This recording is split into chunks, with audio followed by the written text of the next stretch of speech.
Calabash-inspired Soccer City has come a long way since 2007. 6,500 cubic meters of concrete, plus 7,100 tons of steel, plus 8.5 million bricks. All of these put together makes up the largest stadium in Africa, Soccer City.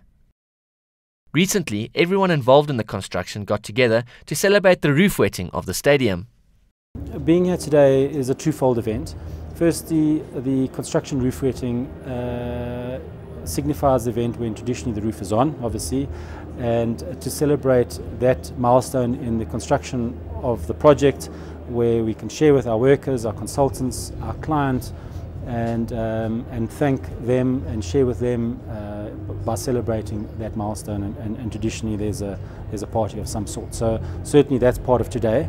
I think the other big part of today is we're celebrating. We spoke to our workforce. We take safety very seriously in our company. We have a culture of safety. We have a slogan that we mean, which is home without harm, everyone, every day. And we said to our workers, guys, we are serious about safety on the stadium. Let's work together. And if we achieve 1 million disabling injury-free man-hours, we will celebrate that with a party. So we in fact achieved that some time ago, and we're now on 1.7 million disabling injury-free man-hours, which means we have not had an incident on site where somebody has hurt themselves, where they have had to leave the contract. And that's significant in a confined space where we've had up to 3,700 people working on any given day, and we've had a significant amount of subcontractors coming into the stadium on a daily basis. So it's a twofold celebration, the roof wetting and our safety record. The stadium will provide the local community with 4,700 jobs. The stadium has been called South Africa's soccer jewel. This must be because of its beauty and its value to the community. Soccer City is one of those developments that have changed the skyline of Johannesburg forever. If you drive through the main arterial roads of Johannesburg, you actually see this calabash protruding through the mine dumps, changing the skyline. The major skyline of Johannesburg has always been the mine dumps, it has always been the tower, and it has actually been the skyline in terms of your buildings in the inner city. But this building has rewritten that skyline. For Soweto, it is an investment that is proper.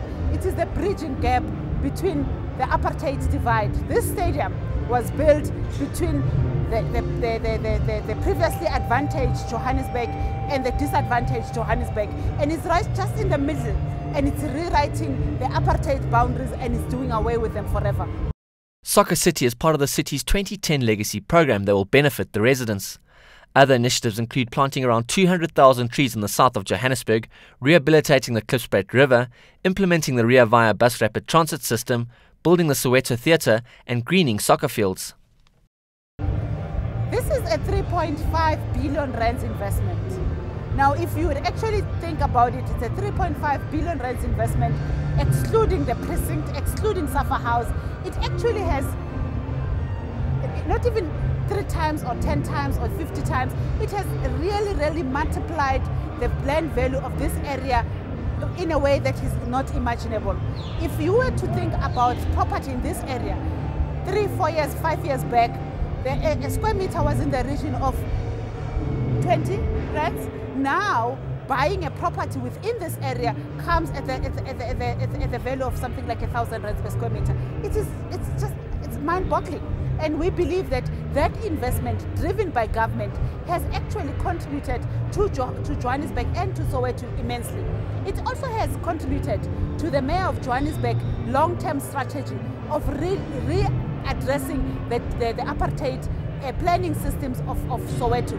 You'd appreciate that Soweto is actually has received in the past 3 years the tarring of roads in Soweto, the planting of trees, a number of malls coming into Soweto. Now this stadium is that seal that actually has the cherry on top. The stadium does not only beautify Johannesburg, it is also a huge tribute to the legacy of the construction sector in South Africa.